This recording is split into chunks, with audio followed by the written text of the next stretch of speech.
மத்த எழுதின சுவிசேஷம் எல்லாரும் எடுத்துக்கொள்ளலாம். 6ஆம் அதிகாரத்தை நாம் எடுத்துக்கொண்டு 6ஆம் அதிகாரத்திலே 22வது வசனத்தை நாம் எல்லாரும் சேர்ந்து ஒன்றாக அந்த வசனத்தை வாசிக்க போறோம். கண்ணானது சரீரத்தின் விளக்காய் இருக்கிறது. உன் கண் தெளிவாய் இருந்தால் உன் சரீரம் முழுவதும் வெளிச்சமாய் இருக்கும். உன் கண் கெட்டதாய் இருந்தால் உன் சரீரம் முழுவதும் இருளாய் இருக்கும்.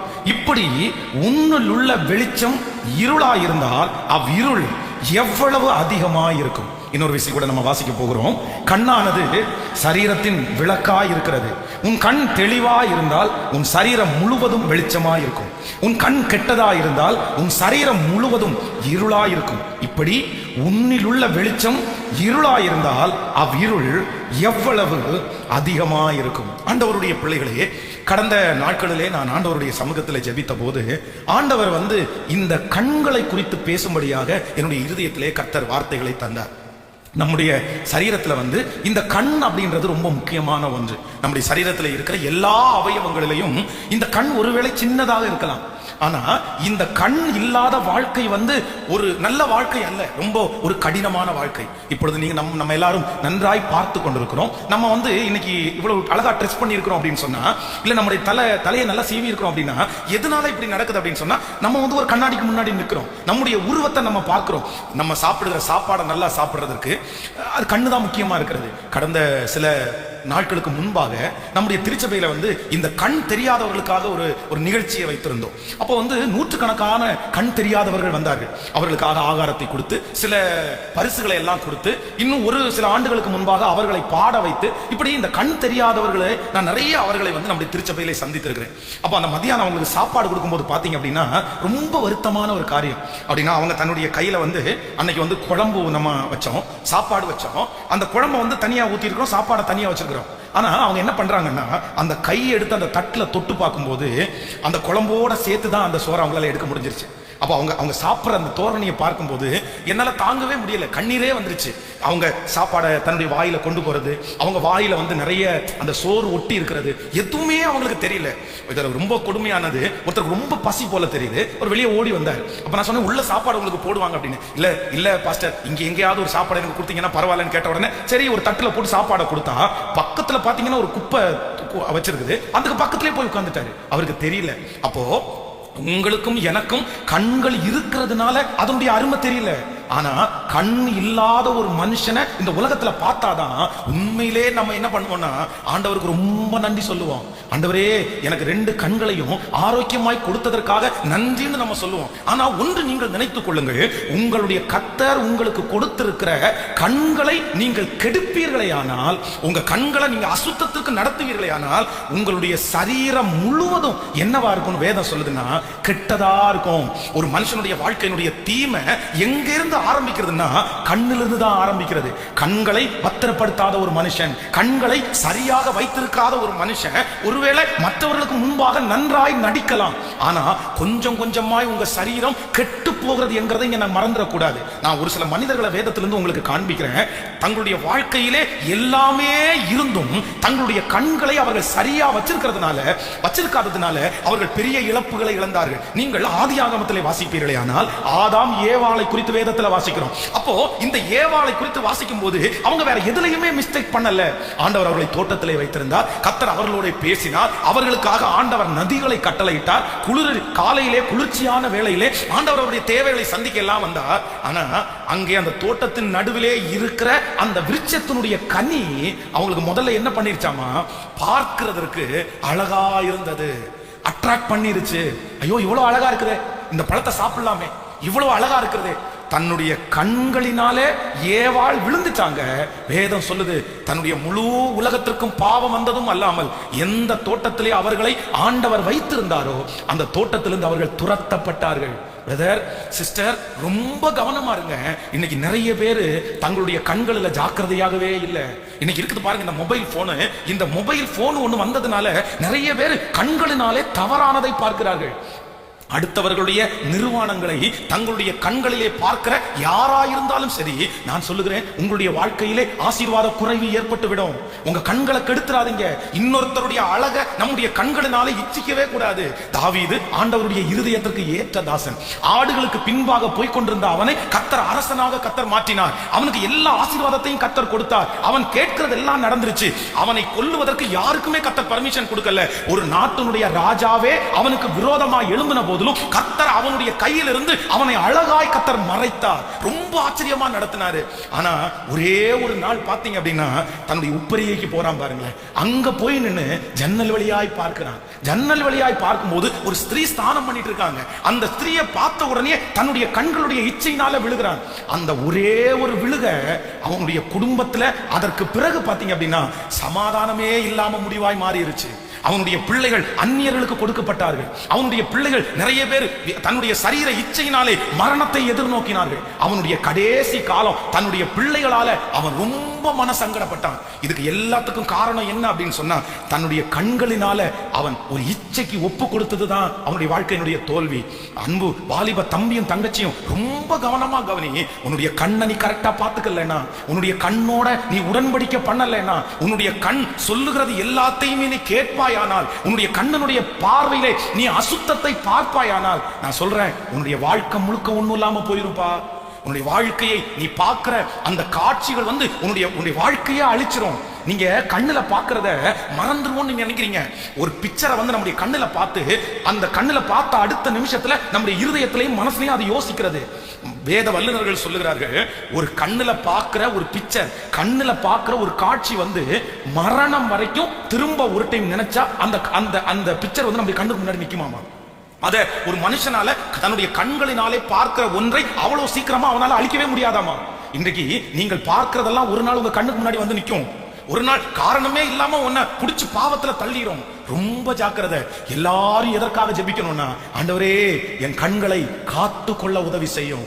உன் கண்ணுனால பசங்களை தேவையில்லாம பாத்திரக்கூடாது, பிள்ளைகளை பாத்திரக்கூடாது. அதான் நான் இந்த சம்பவத்தை உங்களுக்கு சொல்லணும். நீங்க எல்லாம் அறிஞ்சிருக்கணும்னு அவசியம் இருக்குது. ஒரு வாலிப தங்கச்சியை சந்தித்தேன். அந்த வாலிப தங்கச்சிக்கு அடிக்கடி ஃபிக்ஸ் வியாதி வந்துருச்சு. உங்களுக்கு தெரியும், இந்த ஃபிக்ஸ் வியாதி கொடுமையான வியாதி. அவளுக்கு அடிக்கடி ஃபிக்ஸ் வருது. அப்ப டாக்டர் இடத்துல போய் செக் பண்ணதுக்கு அப்புறம் பாத்தீங்கன்னா ஒண்ணுமே இல்ல, அவங்க உடம்பு ஃபுல்லா நார்மலா இருக்குது, எந்த பிரச்சனையும் இல்லை அப்படின்னு சொல்றாங்க. ஆனா இவளுக்கு ஃபிக்ஸ் வந்துட்டே இருக்குது. ஏதாவது இரும்பு அவ கையில கொடுத்தா சரியாயிரும். அப்போ ஒரு நாள் அவளை கூப்பிட்டு நான் தனியா விசாரிச்சேன். ஏன் உனக்கு இப்படி வருது? உனக்கு பலவீனம் இல்லைன்னு சொல்றாங்க. உன் மனசளவுல நீ கஷ்டப்படுறியா, இல்ல யாரையாவது ஒருத்தரை நேசிக்கிறியா, இல்ல யாராவது ஒருத்தர் உன்னை ஏமாத்துறாங்களா? நீ ஓப்பனா சொல்லு, உனக்காக நான் ஜெபம் பண்றேன், உனக்காக ஆண்டவருடைய ஆலோசனை நான் சொல்றேன், இல்லன்னா பாஸ்டர் மாட்ட நீ சொல்லு, அவங்க உனக்கு ஆலோசனை கொடுப்பாங்க.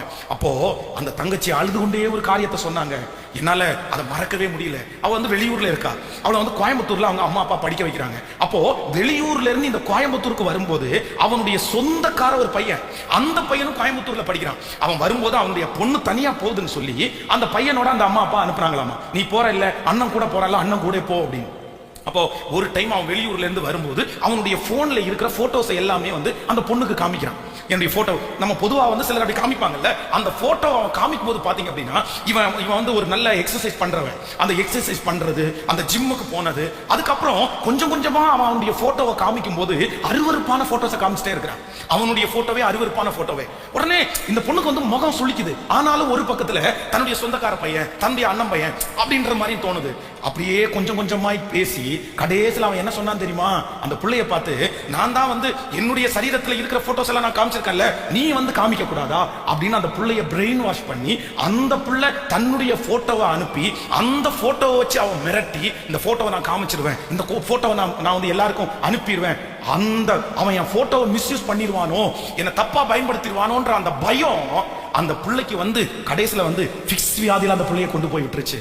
ரொம்ப கவனம், ரொம்ப கவனம். வாலிப தம்பிங்களும் தங்கச்சிகளும் சிலர் இரவான போனை தூக்கி வச்சு உட்கார்ந்து இருக்காங்க. சிலர் போனை பாத்தீங்கன்னா பாஸ்வேர்டு போட்டு வைக்கிறாங்க, மறைச்சு வச்சிருக்காங்க. இன்றைக்கு உங்களை அழிக்கிற நிறைய ஆயுதங்கள் இந்த போன்ல இருக்கிறது. கடந்த இந்த லாக்டவுன்ல மட்டும் பாத்தீங்க அப்படின்னு சொன்னா ஒரு கணக்கெடுப்புல அவங்க என்ன சொல்றாங்கன்னா, இந்த லாக்டவுன்ல அதிகமாய் இந்த டீனேஜ் பிள்ளைகள் அந்த போன்ல பார்த்த நிறைய வலைதளங்கள் மோசமான வலைதளங்களை அவங்க பார்த்திருக்காங்களாமா. அந்த மாதிரி நிறைய கணக்கெடுப்பு இருக்கிறது. ஆனா இந்த சத்தத்தை கேட்கிற ஒவ்வொரு பிள்ளைகளுக்கும் சொல்றேன், உன் கண்ணு கெட்டுச்சுன்னா உன் வாழ்க்கை முழுவதுமா கெட்டுரும். பெரியவங்களுக்கும் அப்படிதான் சொல்றேன். சில பெரியவங்களை சிலர் நம்புறாங்க.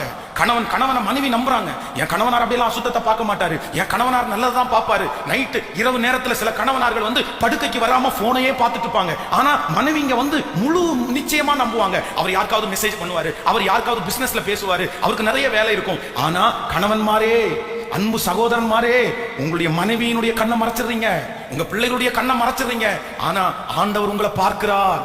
நீங்கள் கண்களிலே செய்கிற தவறுக்கு கண்டிப்பாக ஒரு நாள் கணக்கு கொடுத்தே ஆக வேண்டும். எப்பேற்பட்ட மனிதனா இருந்தாலும் தன்னுடைய கண்ணிலே அவன் தவறுனானே ஆனால் அவன் சிந்தையிலே அவன் தவறுவான். அவன் சிந்தையிலே அவன் தவறுவானால் அவனுடைய வாழ்க்கையிலே அவன் தவறுவதற்கு வாய்ப்பு இருக்கிறது. உங்களை நீங்க அசால்ட்டா நினைக்காதீங்க, அது உங்களை கொடுமையில கொண்டு போய் விட்டுரும். நீங்க இது மட்டுமல்ல, சிம்சோனை குறித்து வேதம் சொல்லுது, சிம்சோன் அவ்வளவு பெரிய பராக்கிரமசாலி. அவன் எதனாலே அழிக்கப்பட்டான்? அவன் எதனாலே நிர்மூலமாக்கப்பட்டான்? அவனுக்குள்ள என்ன பலவீனம் இருந்துச்சு? வேற எந்த பலவீனமும் இல்ல. வேதம் சொல்லுகிறது, அவன் கதவனுடைய நிலை காலோடு சேர்த்து தோளின் மேல் வைத்து மலைக்கு நடந்து போனவன். ஒரு கழுதையினுடைய தாடை எலும்பினால 1000 பேரை கொன்னவன். 300 நரிகளை பிடிச்சு வாளோடு வாள் சேர்த்தி எதிரியினுடைய பாளையத்திலே பெரிய ஜெயத்தை பார்த்தவன். பராக்கிரமசாலி, உயரமுள்ளவன், நசரே விரதம் உள்ளவன், பிறக்கும் போதே ஆண்டவருக்காக நசரேயன் என்று அழைக்கப்பட்டவன். அவ்வளோ நல்ல தேவ மனுஷன். அவனுடைய பிறப்பு ஆச்சரியமானது. ஆனா அவன் எதுல விழுந்தான் தெரியுமா? அவ்வளவு பெரிய கஷ்டத்துக்குள்ள எல்லாரும் வேடிக்கை காண்பிக்கிற பொருளாய் அவன் மாற்றப்படுவதற்கு என்ன காரணம் தெரியுமா? வேற எதுவுமே காரணம் இல்ல, தன்னுடைய கண்களில் தவறுனதான் காரணம். உன் ஊழியம் கெட்டு போயிரும் பிரதர், உன் எதிர்காலம் கெட்டு போயிரும் பிரதர். இப்ப தெரியாது, சாதாரணமா எடுக்காத, ஈஸி தானே நினைக்காத. உன்னுடைய கண்களில் நீ செய்த தவறு உங்களை எந்த முடிவுக்கு வேண்டும் என்றாலும் நடத்தும். நீங்க அந்த சிம்சோனை குறித்து நீங்க சில வசனங்கள்ல வாசிக்கும் போது உங்களுக்கு தெரியும். நீங்கள் 16ஆம் அதிகாரத்திலே 21வது வசனத்தை வாசிப்பீங்கன்னா, நியாயாதிபதிகளின் புஸ்தகம் 16ஆம் அதிகாரத்துல 21 நீங்க வாசிக்கும் போது அங்க சொல்லுது, பெலிஸ்தியர் அவனை பிடித்து அவன் கண்களை பிடுங்கி அவனை காசாவுக்கு கொண்டு போய் அவனுக்கு 2 வெண்கல விலங்குகள் போட்டு சிறையிலே மாவரைத்து கொண்டிருக்க வைத்தார்கள். கவனிங்க, அவங்க எடுத்த உடனே அவனுடைய பலத்தினாலதான் இதுவரைக்கும் அவன் சண்டை போட்டான். அவன் கையை வெட்டி எடுக்கல, அவன் காலை வெட்டி எடுக்கல, இல்ல அவன் கழுத்தை வெட்டல. என்னத்தை முதல்ல செஞ்சாங்கன்னா, எதிரி அவனை பிடிச்ச உடனே தன்னுடைய கண்களை புடுங்கி எடுத்தானாமா. நீங்க இந்த கண்ணுக்கு இருக்கிற அந்த காரியத்தை 16ஆம் அதிகாரம் 1வது வசனத்தை வாசிக்கும் போது, பின்பு சிம்சோன் காசாவுக்கு போய் அங்கே ஒரு வேசியை கண்டு அவளிடத்திற்கு போனான். நீங்க 7வது வசனத்தை வாசிக்கலாம். அதற்கு சிம்சோன் 14ஆம் அதிகாரம் 7வது வசனத்தை வாசிங்க. 14ஆம் அதிகாரம் 7வது வசனம், அவன் போய் அந்த பெண்ணோடே பேசினான், அவள் சிம்சோனின் கண்ணுக்கு பிரியமாயிருந்தாள். நீங்க 2வது வசனத்தை வாசிக்கலாம். 14ஆம் அதிகாரம் 1-2 வாசிக்கலாம். சிம்சோன் திம்னாத்துக்கு போய் திம்னாத்திலே பெலிஸ்தியரின் குமாரத்திகளில் ஒரு பெண்ணை கண்டு திரும்ப தன் தாயையும் தன் தகப்பனையும் நோக்கி, திம்னாத்திலே பெலிஸ்தியரின் குமாரத்திகளில் ஒரு பெண்ணை கண்டேன், அவளை எனக்கு கொல்ல வேண்டும் என்றான். இப்ப அடுத்த வசனம், அப்பொழுது அவன் தாயும் அவன் தகப்பனும் அவனை நோக்கி, நீ விருத்த சேதனம் இல்லாத பெலிஸ்தியரிடத்தில் ஒரு பெண்ணை கொல்ல வேண்டியது என்ன? உன் சகோதரின் குமாரத்திகளில் இல்லையா என்றார்கள். சிம்சோன் தகப்பனை நோக்கி, அவள் என் கண்ணுக்கு பிரியமானவள், அவளையே எனக்கு கொல்ல வேண்டும் என்றான். கவனிங்க, இந்த சிம்சோனுடைய வாழ்க்கையில கண்ணு கண்ணு கண்ணு கண்ணு கண்ணுல பார்த்தான். அவனுடைய ஊழியமே ஒண்ணும் இல்லாம போயிருச்சு. அது மட்டுமல்ல, அம்னோனை குறித்து வேதத்துல வாசிக்கிறோம். ராஜாவுடைய குமாரன், அவனுக்குன்னு ஒரு சொந்த வீடு, அவனுக்கென்று வீட்டுல வேலை செய்கிறவர்கள், இவ்வளவு இருந்தும் ஒரு வாலிப வயசுல தன்னுடைய உடம்பு மெலிந்து போய் தன்னுடைய நண்பன் சொன்ன ஒரு தவறான ஆலோசனையை அவன் கேட்கிறதுக்கு காரணம் என்ன அப்படின்னா, தன்னுடைய சொந்த சகோதரனிடத்துல அவனுக்கு என்ன வந்துச்சுன்னா இச்சை வந்துச்சு. கண்ணுல அசுத்தத்தை பார்த்தான். சில நேரத்துல இந்த பிள்ளைகளுக்கு நீங்க நல்லா ட்ரெஸ் பண்ணுங்க, உங்களுடைய ட்ரெஸ் ஒழுக்கமா இருக்கணும், கரெக்டா நீங்க பார்த்து பண்ணணும் சொல்லும்போது சில பிள்ளைகளுக்கு ரொம்ப கோபம் வருது. ஏன் அப்படின்னு ஒன்று நினைத்துக் கொள்ளுங்கள், நீங்க வாழ்கிற உலகம் பொல்லாத உலகம். வாழ்கிற உலகத்துல இருக்கிற மனிதர்கள் நிறைய பேர் பொல்லாத மனிதர்கள். அவன் அண்ணனா இருந்தாலும், தம்பியா இருந்தாலும், சகோதரனா இருந்தாலும், கூட பிறக்காதவனா இருந்தாலும், எந்த சொந்தக்காரனா இருந்தாலும், நீங்க ஒரு ஆண் மகனிடத்துல என்னவா இருக்கணும் அப்படின்னா ஜாக்கிரதையா தான் இருக்கணும். சில பேரண்ட்ஸுக்கு ஒண்ணுமே தெரியல, அதுக்கு பிறகு கெட்டு போனதுக்கு பிறகு பிள்ளைகளை அப்படிப்பட்ட ஒரு பாவத்துக்குள்ள தள்ளினதற்கு பிறகு நீங்க என்ன பண்ணாலும் நடக்காது. சில பிள்ளைகள் நல்லா படிச்சுட்டு இருப்பாங்க, திடீர்னு பாத்தீங்கன்னா அவங்க படிப்புல ரொம்ப வீக் ஆவாங்க. அவங்க படிப்புல வீக் ஆகுறாங்கனாலே சம்திங் ராங், ஏதோ அவங்க மிஸ்டேக் பண்றாங்கன்னு அர்த்தம். ஏதோ ஒரு விதத்துல அவங்களுடைய கண்கள் அசுத்தமா போயிருக்குது. அதனால ஒவ்வொரு பெற்றோருக்கும் சொல்றேன், நீங்க எல்லாரையும் தப்பா பார்க்க நான் சொல்லல. ஒவ்வொரு வாலிப தங்கச்சிகளுக்கு நான் ஆலோசனை சொல்றேன், எல்லா பசங்களையும் தப்பா பாருங்கன்னு சொல்லல. ஆனா நீ ரொம்ப கவனமா இருக்கணும். என்ன அப்படின்னா, ஒரு ஆண் மகனுக்கு முன்பாக இவ்வளவுதான் போகணும், இப்படிதான் இருக்கணும், இவ்வளவு நெருக்கமா தான் இருக்க முடியும் அப்படின்ற ஒரு வரைமுறை கண்டிப்பா உங்களுக்கு இருக்கணும். ஒவ்வொரு பிள்ளைகளுக்கும் இருக்கணும். தயவு செய்து மிஸ் பண்ணிடாதீங்க அதை. இல்ல நாங்க ரொம்ப நீங்க நினைக்கிற மாதிரி எல்லாம் இல்ல பாஸ்டர், நாங்க ரொம்ப என்ன அதுக்கு ஒண்ணு சொல்லுவாங்களே, நாங்க அப்படி குறுகின மனப்பான்மை கிடையாது, நாங்க ரொம்ப ஜெனரல் மைண்ட், நாங்க அப்படியெல்லாம் செய்ய மாட்டோம், நாங்க ரொம்ப ஜென்ரலா நடந்துக்குவோம், எங்க ஃப்ரெண்ட்ஷிப் அந்த மாதிரி. நீங்க ஏன் தப்பா நினைக்கிறீங்க? நான் சொல்றேன், உங்களை தப்பா நினைக்கல, ஆனா இதனுடைய முடிவு உங்களை எங்க கொண்டு போய் விட்டுரும்? தப்பா கொண்டு போய் விட்டுரும்.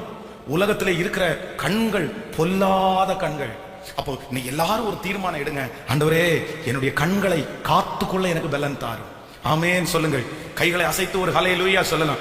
உங்களுடைய கண்ணுக்கு பிடிச்சதை நீங்க செய்யணும்னு நினைச்சீங்கன்னா நான் நம்புறேன் உங்களுக்கு கண்ணுக்கு பிடிச்சது தப்பா போயிடும். லோத்துக்கு சோதோம் குமாரா பட்டணத்துக்கு போகும்போது அவனுடைய கண்ணுக்கு ரொம்ப பிடிக்குது, பார்க்கிறதுக்கு பச்சை பசேன்னு இருக்குது. தன்னுடைய கண்ணுக்கு பிடிச்சதுனால இதுதான் தன்னுடைய எதிர்காலம், இதுல தனக்கு வெற்றி இருக்குன்னு டிசைட் பண்றான். தன்னுடைய கண்ணை நம்பினதுனால வேதம் சொல்லுது அவனுடைய குடும்பத்தையே இழக்கக்கூடிய சூழ்நிலை உண்டானது. வாலிப தம்பிங்களும் தங்கச்சிகளும் உன் கண்ணை நம்பாத.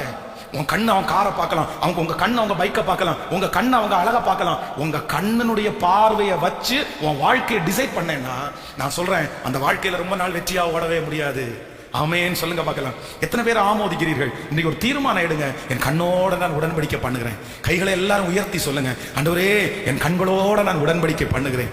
என் கையில அசுத்தமானதை நான் ஆண்டவர் கண்களினால அசுத்தமானதை நான் பார்க்க மாட்டேன். நான் ஒரு பொருத்தனை எடுக்கிறேன், நான் ஒரு முடிவை எடுக்கிறேன். சொல்லுங்க எல்லாரும் ஜெபிங்க, ஆண்டவரே என்னுடைய கண்களுக்கு ஆண்டவரே ஒரு பெரிய கலிக்கத்தை போடுங்க, ஆண்டவரே என் கண்களை பத்திரப்படுத்துங்க ஆண்டவரே. சொல்லுங்க எல்லாரும் ஒப்பு கொடுக்குறீங்களா?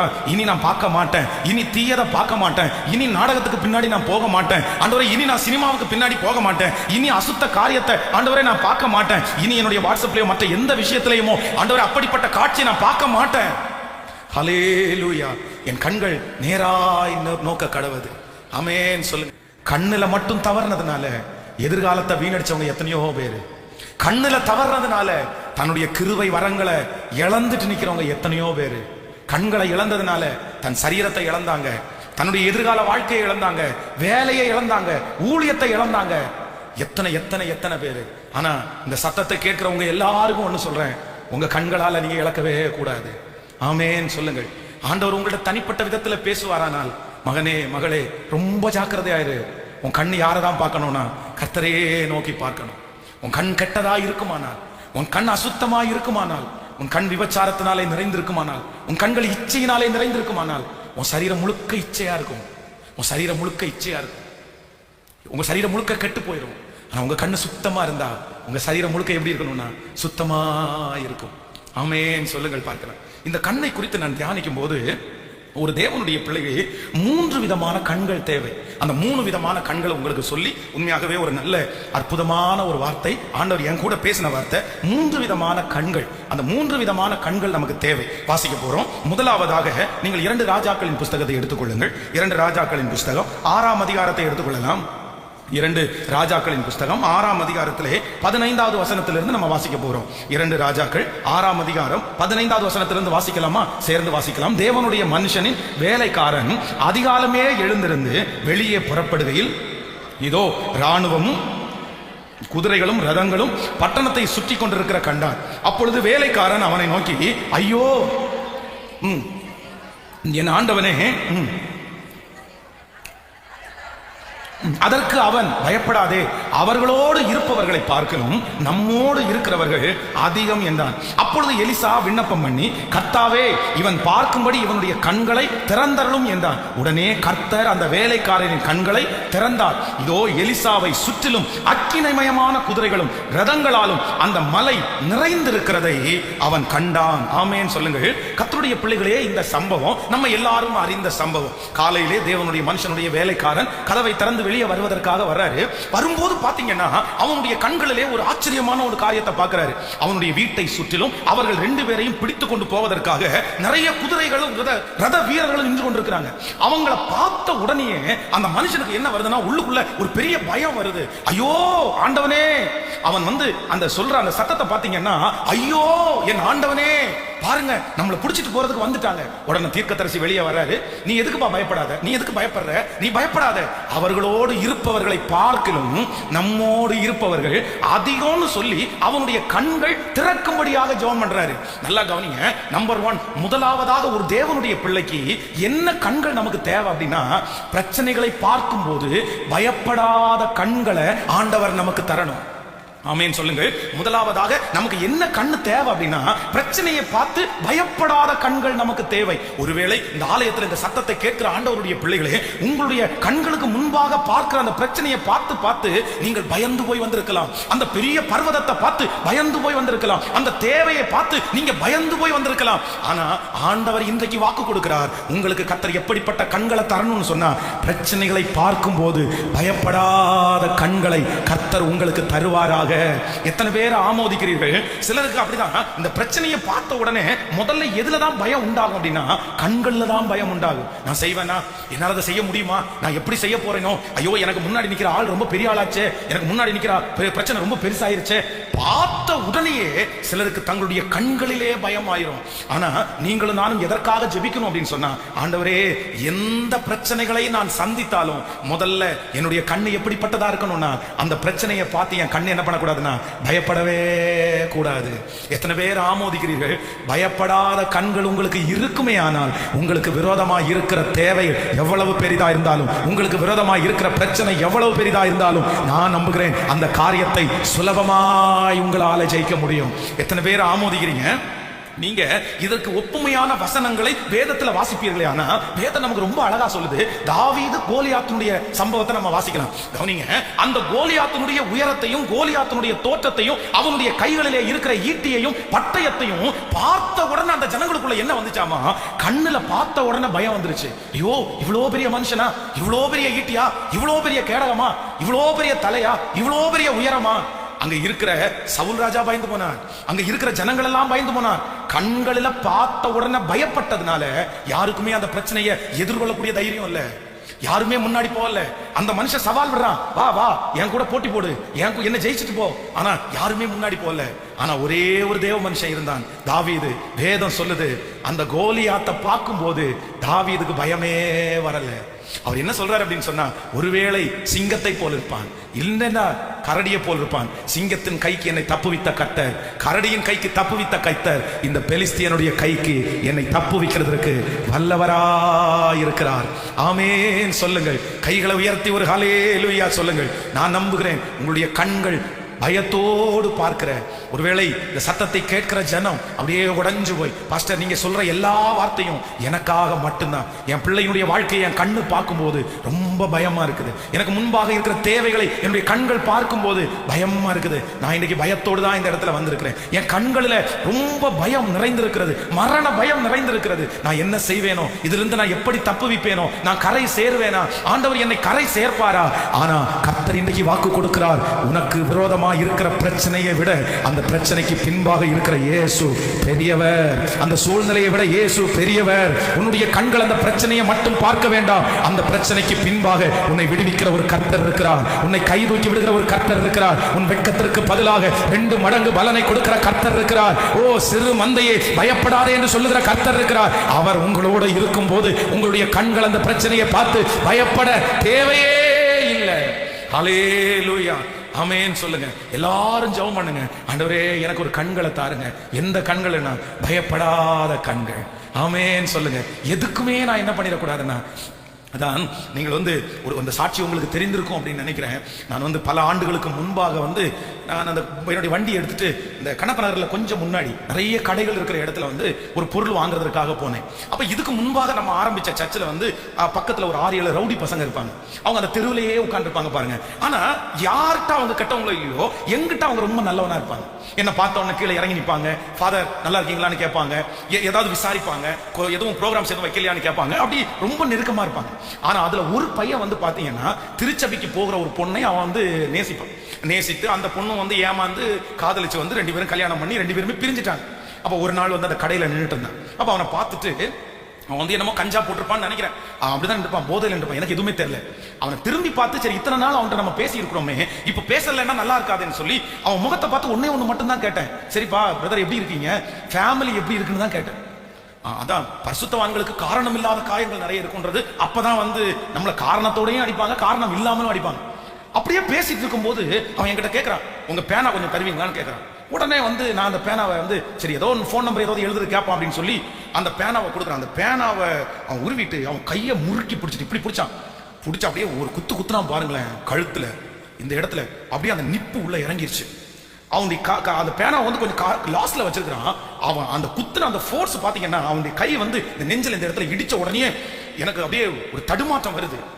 கையை இப்படி வச்சு பார்த்தா இந்த இடத்துல பிளட் அது உள்ள இறங்கிருச்சு, ரத்தம் தெரியுது. ஆனா அந்த நிமிஷத்துல பாத்தீங்கன்னா ஒரு பதட்டமான சூழ்நிலை. நான் கண்டிப்பா பயப்படணும்.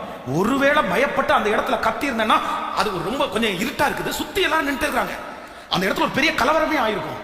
ஆனா ஆண்டவர் அந்த இடத்துல என் கண்ணுக்கு அவனுக்கு முன்னாடி வந்து ஒரு தைரியத்தை கொடுத்தாரு. பாருங்க, நான் பயப்படவே இல்லை. அவனுடைய தோல்ல கையை போட்டேன், பாப்பா சர்ச்சு வரைக்கும் போலாம் அப்படின்னு. அவன் திரும்ப தடுமாறினான். வண்டியில ஏத்தி அவனை சர்ச்சு வரைக்கும் கூட்டிட்டு வந்தேன். இந்த சர்ச்சுக்கு கூட்டிட்டு வந்ததுக்கு அப்புறம் எனக்கு இன்னும் பெரிய தைரியம் வந்துருச்சு. அப்ப அவன் போறேன்னு போயிட்டான். போய் அவங்க அம்மா வந்து என் காலில் விழுந்து அவனை மன்னிச்சிருங்க, அவனை ஒன்றும் பண்ணாதீங்கன்னாங்க. அதுக்கப்புறம் இன்னைக்கு வரைக்கும் அவன் எனக்கு எதிராக வரல. ஆனா அந்த சூழ்நிலையில அந்த பிரச்சனை பயப்படக்கூடிய ஒரு பிரச்சனை தான். ஆனா ஆண்டவர் என்ன பண்ணாருன்னா என் கண்களுக்கு கர்த்தர் ஒரு பெரிய தைரியத்தையே கர்த்தர் தந்தார். இந்த ஊழியத்தில் என்னுடைய கண்களுக்கு முன்பாக பயப்படுகிற எத்தனையோ சூழ்நிலையை பிசாசு கொண்டு வந்து முன்னாடி வச்சான். ஆனா கர்த்தர் என் கண்ணை நிறைய நேரத்தில் என்ன பண்ணார்னா நீ தைரியமா பாருடா, நீ தைரியமா பாரு, அந்த பிரச்சனை மட்டுமல்ல, அந்த பிரச்சனைக்கு உள்ளாக நான் உனக்காக இருக்கிறேன். ஆமென் சொல்லுங்க. இன்னைக்கு இந்த ஜெபத்தில் இருக்கிற நிறைய பேருக்கு ஆண்டவர் வாக்கு கொடுக்கிறார்.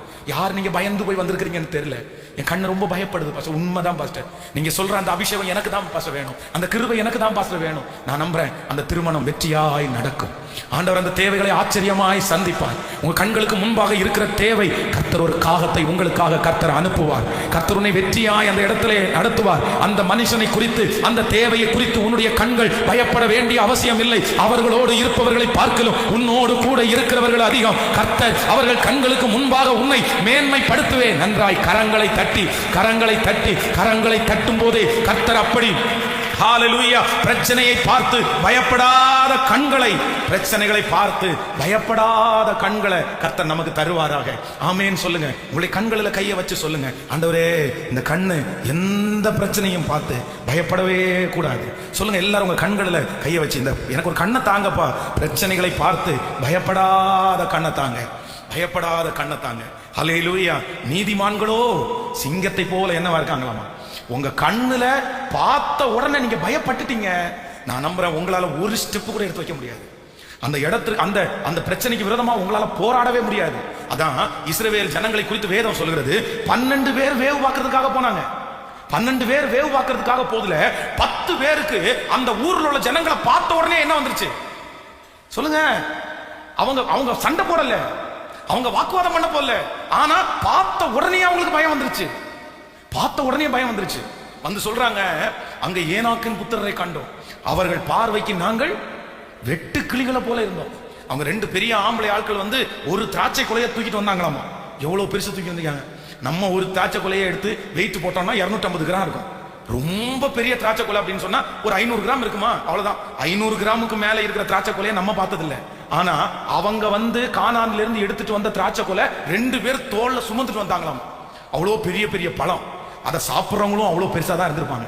அதனால இவங்க பார்த்த உடனே அவங்களுக்கு என்ன ஆச்சுன்னா ஒரு பயம் வந்துருச்சு.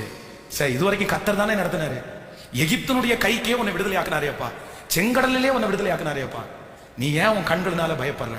ஆனா பயப்படாத 2 பேரு, ஜோஷுவாவும் காலேபும், அவர்களை குறித்து பயப்படல. கர்த்தர் நம்மோடு கூட இருந்தா அந்த மலை நாட்டை நம்ம என்ன பண்ணுவோம்னா சுதந்தரிப்போம். ஆமென் சொல்லுங்க. என் கண்கள் பயப்படாது, என் கண்கள் பயப்படாது. எனக்கு விரோதமாய் ஒரு பாளையம் இறங்கினாலும் என் கண்கள் பயப்படாது.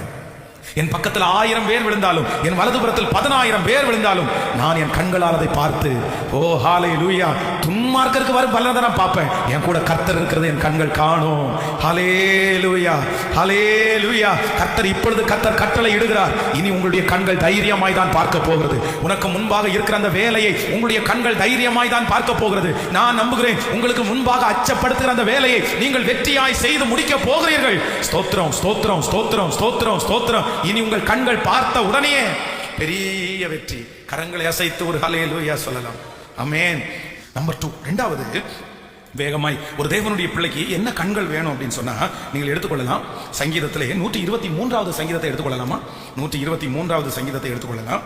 123ஆம் சங்கீதத்திலே 2வது வசனத்தை வாசிக்க போகிறோம். 123ஆம் சங்கீதம் 2வது வசனம் சேர்ந்து வாசிக்கலாம். இதோ வேலைக்காரரின் கண்கள் தங்கள் எஜமானின் கையை நோக்கி இருக்குமாறு போலவும், வேலைக்காரியின் கண்கள் தங்கள் எஜமாட்டியின் கையை நோக்கி இருக்குமாறு போலவும், எங்கள் தேவனாகிய கர்த்தர் எங்களுக்கு இரக்கம் செய்யும் வரை எங்கள் கண்கள் அவரையே நோக்கி கொண்டிருக்கும். ஆமென் சொல்லுங்கள். கைகளை உயர்த்தி ஒரு அல்லேலூயா சொல்லலாம்.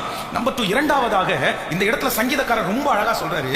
ஒரு வேலைக்காரனுடைய கண்கள் தங்கள் எஜமான பார்க்கிறது போல, ஒரு வேலைக்காரியினுடைய கண்கள் தங்கள் எஜமாட்டியை பார்க்கிறது போல.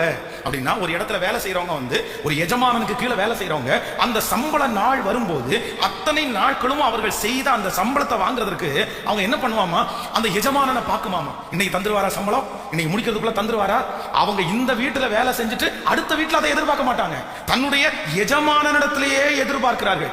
அப்போ நான் என்ன நம்புறேன் அப்படின்னா, ஒரு ஆண்டவருடைய பிள்ளைக்கு இரண்டாவது ஒரு கண்ணு தேவை. அது என்ன கண்ணு தேவை அப்படின்னா, மனுஷனை பார்க்கிற கண் இல்ல, கர்த்தரை பார்க்கிற கண்கள் தேவை. ஆமென் சொல்லுங்க. பக்கத்தில் இருக்கிற கையை பிடிச்சு சொல்லுங்க, உங்க கண்கள் வந்து மனுஷனை பார்க்க கூடாது. சத்தமா எல்லாரும் சொல்லுங்க, நல்லா சொல்லுங்க. மனுஷனை பார்க்க கூடாது. யாரை பார்க்கணும் அப்படின்னா, உங்களுடைய தேவை என்று வரும்போது உங்களுடைய கண்கள் எங்க பார்க்கணும்னா, மேல எனக்கு ஒத்தாசை வரும். வானத்தையும் பூமியையும் உண்டாக்கின கர்த்தரிடத்திலிருந்து எனக்கு ஒத்தாசை வரும். அவர் என் கால்களை தள்ளாட விட்டார், என்னை காக்கிறவர் உறங்கார். இதோ இஸ்ரவேலை காக்கிற தேவன் உறங்குவதும் இல்லை. மனுஷனை பார்த்துடக்கூடாது. ஆனா நம்முடைய கண்ணு எப்படி பார்க்கும் அப்படின்னா, பிரச்சனை தேவைன்னு வந்த உடனே யாரையாவது ஒருத்தரை பார்க்கும். அவங்க செஞ்சிருவாங்களா, இவங்க செஞ்சிருவாங்களா, மாமா செஞ்சிருவானா, மச்சான் செஞ்சிருவானா, மேனேஜர் சொல்லிடுவாரா. இல்ல இல்ல இல்ல இல்ல. உங்க கண்கள் யாரை பார்க்கணும் அப்படின்னா, கர்த்தரையே பார்க்கணும். உமது முகம் நோக்கி பார்த்தவர்கள் வெட்கப்பட்டு போனதே இல்லை. எனக்கு ரொம்ப சந்தோஷமா இருக்கும். என்னுடைய இந்த சின்ன பையனை பார்க்கும்போது சில நேரத்தில் சந்தோஷமா இருக்கும். அவனுக்கு வந்து ரொம்ப அலர்ஜியானது என்னன்னா, அந்த வாந்தி. அவனுடைய வாழ்க்கையில இருக்கிறதுலே கொடுமையான வியாதி வந்து வாந்தி. வாந்தி தான் அவனுக்கு பெரிய வியாதி. வேற எல்லா வியாதியும் சமாளிச்சிருவான், ஆனா வாந்தியை மட்டும் அவனை சமாளிக்கவே முடியாது. ஸ்கூல்ல கூட யாராவது ஒருத்தர் வாந்தி எடுத்தாங்கன்னா வந்து அப்படியே வண்டியில ஏறினதுல இருந்து வீட்டுல வர்ற வரைக்கும் எப்படி வாந்தி எடுத்தான் தெரியுமா, எப்படி மயக்கம் முடிச்சான் தெரியுமா அப்படின்னு பேசிட்டே இருப்பான்.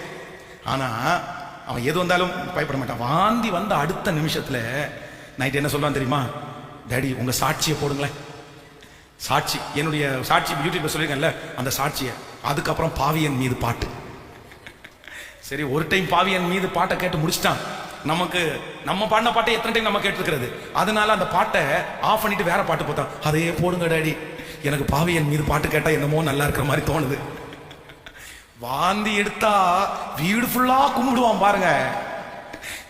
கும்பிட்டுட்டே இருப்பான், ஏசப்பா ஏசப்பா ஏசப்பா ஏசப்பா என்ன மன்னிச்சிருங்க ஏசப்பா, என் அண்ணனை திட்டுறதை மன்னிச்சிருங்க ஏசப்பா, எங்க டாடி மம்மிக்கு கீழ்ப்படியாத மன்னிச்சிருங்க ஏசப்பா, ஸ்கூல்ல தப்பு பண்ணதை மன்னிச்சிருங்க ஏசப்பா, செடிக்கு தண்ணி ஊத்தாத மன்னிச்சிருங்க ஏசப்பா, ஸ்கூலுக்குள்ள பேக் எடுத்து வைக்காததுக்கு மன்னிச்சிருங்க ஏசப்பா. ஊரா மன்னிப்பு கேட்டே இருப்பான்.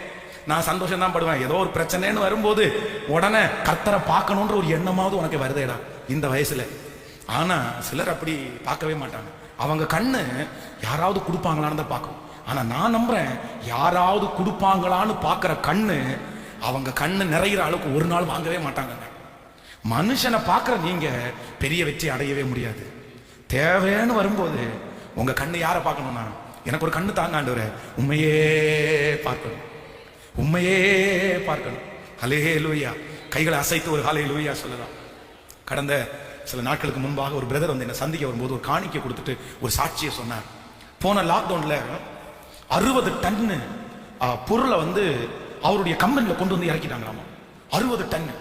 உடனே இவர் ஃபோன் பண்ணி அந்த கம்பெனிக்கு ஃபோன் பண்ணி கேட்டாராமா, எப்பா என்னப்பா பண்ணிட்டு இருக்கீங்க, 60 டன் பொருளை கொண்டு இறக்கி வச்சிருக்கீங்க, என்கிட்ட பணம் கொடுக்கறதுக்கு ஒரு பணமும் இல்லை, என்னால இப்ப கொடுக்க முடியாதுங்க. உடனே அந்த கம்பெனிக்காரர் சொன்னாராமா, ஒண்ணுமே பிரச்சனை இல்லை சார், 6 மந்த் டைம் கொடுக்குறேன் சார், 6 மாசம், நீங்க 6 மாசம் தாண்டி நீங்க பணம் கொடுத்தா போதும் அப்படின்னு. உடனே இவர் நினைச்சாராமா, சரி 6 மாசம் நமக்கு டைம் கொடுக்குறாங்களே, குடோன் மாதிரி சும்மா இருந்தா இருந்துட்டு போட்டோம் அப்படின்னு சொல்லிட்டு விட்டாராமா. திடீர்னு பாத்தீங்கன்னா லாக்டவுன். அந்த லாக்டவுன்ல அந்த கவர்மெண்ட் பெங்களூர்ல அவர் இருக்காரு, மும்பைல இருக்காரு. மும்பைல வந்து இந்த ஆக்சிஜன் எல்லாம் பற்றாக்குறை இருந்துச்சு பாருங்க. அவருடைய கம்பெனி ஒரு 10 கம்பெனிக்கு வந்து லாக்டவுன்ல வேலை செய்யறதுக்கு பர்மிஷன் கொடுத்தாங்க. அதுல இவருடைய ஒரு கம்பெனி. அவர் சொல்லும் போது சொல்றாரு, பாஸ்டர் என் லைஃப்ல 25 வருஷமா இந்த தொழில் நடத்துறேன், ஆனா லாக்டவுன்ல ஆண்டவர் என்ன 10 முறை ஆசீர்வதிச்சாரு திரும்பி திரும்பி. யாருடைய குடோன்லயும் பொருள் இல்ல, வேலை செய்யறதுக்கு ஆள் இருக்காங்க ஆனா பொருள் இல்ல. என் குடோன்ல பொருள் நிரம்பி வழியுது. 60 டன். நிறைய பேரு அந்த கொரோனா டைம் வேலைக்காரங்களுக்கு சம்பளத்தை நிப்பாட்டிட்டாங்க. ஆனா நான் வந்து 2 சம்பளம் கொடுத்தேன். 10,000 ரூபாய் உள்ளவர்கள்லாம் 20,000, 20,000 உள்ளவர்கள்லாம் 40,000, 50,000 உள்ளவர்கள்லாம் 1,00,000 டபுள் சம்பளம் கொடுத்தாராம். அவங்க கம்பெனி ராத்திரி பகலா ஓடிட்டேன்ச்சாமா. அந்த லாக்டவுன்ல அந்த 1 இயர்ல ஆண்டவர் என்ன ஓட்டி 8வது உயரத்துக்கு கொண்டு போயிட்டாரு. என்னை விட 10 மடங்கு வேகமா ஓடுறவங்க எல்லாம் இன்னைக்கு 10 மடங்கு பின்னாடி ஓடுற அளவுக்கு கர்த்தர் என்ன ஒரே வருஷத்துல முன்னாடி வச்சாருன்னு சொன்னார். ஏன் அப்படின்னா அவர் ரொம்ப ஜெபிக்கிற மனுஷன். அப்போ இன்னைக்கு இந்த ஜெபத்துல இருக்கிற ஆண்டவருடைய பிள்ளையே, உங்கள் தேவை எவ்வளவு பெருசுன்னு எனக்கு தெரியாது. உங்க கண்ணு ஒருவேளை மனுஷனை பார்த்து ஏமாந்து போயிருக்கலாம். உங்க முன்னாடி இருக்கிற சூழ்நிலையை பார்த்து ஏமாந்து போயிருக்கலாம். அவங்க பேசக்கூடாதா, இவங்க பேசக்கூடாதா, இவங்க செய்யக்கூடாதான்னு ஏமாந்து வந்திருக்கலாம். ஆனா ஆண்டவர் இன்னைக்கு பேசுறாரு, உன் கண்ணு எப்படிப்பட்ட உனக்கு கண்ணு வேணும் அப்படின்னா கர்த்தரையே பார்க்கிற கண்கள். ஹல்லேலூயா. உன் கண்ணு மேல கையை வச்சு சொல்லுங்க, ஆண்டவரே என் கண்கள் மனிதர்களை பார்க்காத கண்கள், உங்களை பார்க்கிற கண்கள் எனக்கு வேணும். சொல்லுங்க, எல்லாரும் சொல்லுங்க, ஆண்டவரே ஸ்தோத்திரம், உம்மை பார்க்கிற கண்கள், உம்மை பார்க்கிற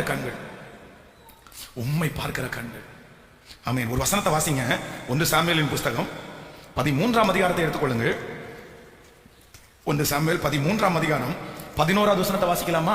1 சாமுவேல் 13ஆம் அதிகாரத்திலே 11வது வசனத்தை சேர்ந்து வாசிக்கலாம். சாமுவேல் சவுலை பார்த்து, புத்தீனமாய் செய்தீர், உம்முடைய தேவனாகிய கர்த்தர் உமக்கு விதித்த கட்டளையை கை கொள்ளாமற் போனீர். மற்றபடி கர்த்தர் இஸ்ரவேலின் மேல் உம்முடைய ராஜ்ய பாரத்தை என்றென்றைக்கும் ஸ்திரப்படுத்துவார். நீங்க 11வது வசனத்தை வாசிக்கலாம். 10ல இருந்து வாசிக்கலாம். அவன் சர்வாங்க தகன பலியிட்டு முடிக்கிற போது இதோ சாமுவேல் வந்தான். சவுல் அவனை சந்தித்து வந்தனம் செய்து அவனுக்கு எதிர்கொண்டு போனான். நீர் செய்தது என்ன என்று சாமுவேல் கேட்டதற்கு, சவுல் ஜனங்கள் என்னை விட்டு சிதறி போகிறதையும் குறித்த நாட்களின் திட்டத்திலே நீ வராததையும் பெலிஸ்தியர் மிக்மாசிலே கூடியிருக்கிறதையும் நான் கண்டபடியால். போதும், என்ன எல்லாரும் கவனிங்க. இப்ப சவுல் வந்து என்ன பண்றாருன்னா, சாமுவேல் செலுத்த வேண்டிய பலியை அவர் செலுத்தி முடிக்கிறாரு. சாமுவேல் சொல்றாரு, நான் போறேன், 7 நாள் வரைக்கும் நீ காத்திருப்பா, 7 days நான் வருவேன், பலி நான் செலுத்துவேன், நீ அது வரைக்கும் வெயிட் பண்ணு. இப்போ சாமுவேலை எதிர்பார்த்து சவுலுக்கு ரொம்ப டைம் ஆயிருச்சு. அதனால அவன் பலி செலுத்துறான். அவன் பலி செலுத்தி முடிச்ச உடனே யார் வந்தா? சாமுவேல் வந்துட்டாரு. இப்ப சாமுவேல் கேட்கிறாரு, நீ செய்யறது என்னப்பா பண்ற? ஒரு ஆசாரியன் செய்ய வேண்டியதை ஒரு ராஜா செய்யலாமா? உடனே சவுல் என்ன பதில் சொல்றான் அப்படின்னா, நான் துணிஞ்சு இந்த பலியை செலுத்துறதுக்கு ஒரு காரணம் இருக்குது. என்னை விட்டு எனக்கு படைக்காக போரிடுவதற்கு வந்தவங்க நிறைய பேரு என்னை விட்டு என்ன பண்றாங்க? சிதறி போறாங்க. அப்படின்னா சவுல் நினைச்சான், இந்த மனுஷங்க சிதறி போயிட்டாங்கன்னா இந்த யுத்தத்துல வெற்றி நமக்கு. நான் சொல்றேன், யுத்தத்துல ஆள் இருக்கிறதுனால கர்த்தர் வெற்றி கொடுப்பாரா? ஆள் இருக்கிறதுனால வெற்றி கிடைக்குமா? கர்த்தர் வெற்றி கொடுப்பாரா? சத்தமா சொல்லுங்க, முழு பலத்தோட சொல்லுங்க. கர்த்தர் சிறியவனை கொண்டாகிலும் பெரியவனை கொண்டாகிலும் அற்புதம் செய்வது கர்த்தருக்கு. கொஞ்சம் பேரை கொண்டாகிலும் அநேகம் பேரை கொண்டாகிலும் ரட்சிப்பதற்கு கர்த்தருக்கு. சொல்லுங்க, கர்த்தருக்கு லேசான காரியம். எத்தனையோ பரிசுத்தவான்களை ஆண்டவர், நிறைய பேர் அதிகமா இருக்காங்க, கொஞ்சம் பேரை கம்மி பண்ணுங்கன்னு தான் கர்த்தர் சொன்னாரு. கர்த்தருக்கு முடியும். ஆனா இந்த சவுல் என்ன நினைச்சாருன்னா, மனுஷங்களையே பார்த்தாரு. அவன் இல்லைன்னா இவன் இல்லைன்னா. இந்த ஜபத்துல இருக்கிற எல்லா தேவனுடைய பிள்ளைகள், நீங்க மனுஷனுக்காக மனுஷன் இல்லைன்னா இது நடக்காது அப்படின்னு நினைக்காதீங்க. கர்த்தர் இல்லைன்னா தான் இது நடக்காது. ஆமென் சொல்லுங்க. எனக்கு ஒரு கண்ணு தேவை, எனக்கு ஒரு கண்கள் வேணும். தேவைன்னு வரும்போது, பிரச்சனைன்னு வரும்போது இந்த கண்ணு யாரை தான் பார்க்கும்னா கர்த்தரையே நோக்கி பார்க்கும். இன்றையிலிருந்து ஒரு தீர்மானம் எடுக்கலாமா? ஹல்லேலூயா. நம்பர் 3, மூணாவது ஒரு காரியத்தை வேகமாய் சொல்லி நான் முடிக்க போறேன். என்னாகமம் 14ஆம் அதிகாரத்திலே எடுத்துக்கொள்ளுங்கள். 14ஆம் அதிகாரம், என்னாகமம் 14ஆம் அதிகாரத்திலே 11வது வசனத்தை 22வது வசனத்தை வாசிக்கலாம். கர்த்தர் மோசேயை நோக்கி, எதுவரைக்கும் இந்த ஜனங்கள் எனக்கு கோபம் உண்டாக்குவார்கள்? தங்களுக்குள்ளேயே நான் காட்டின சகல அடையாளங்களை அவர்கள் கண்டும் எதுவரைக்கும் என்னை விசுவாசியாதிருப்பார்கள். நீங்க அப்படி 22வது வசனத்தை வாசிங்க. என் மகிமையும் நான் எகிப்திலும் வனாந்தரத்திலும் செய்த என் அடையாளங்களை கண்டிருந்தும் என் சத்தத்திற்கு செவி கொடாமல் இதனோட 10 முறை என்னை பரீட்சை பார்த்த மனிதரில் ஒருவனும்.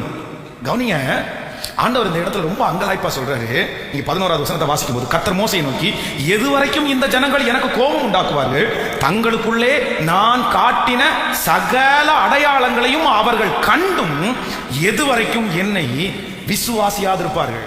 அப்படின்னா கர்த்தர் நமக்காக ஆயத்தம் பண்ணி இருக்கிறத காண்கிற கண்களை கர்த்தர் நமக்கு தரணும். அப்படின்னா இன்னொன்னு எழுதிக்கலாம், விசுவாச கண்களை நமக்கு தரணும். பக்கத்துல உள்ள கையை பிடிச்சு சொல்லுங்க, உங்களுக்கு என்ன கண்ணு வேணும்?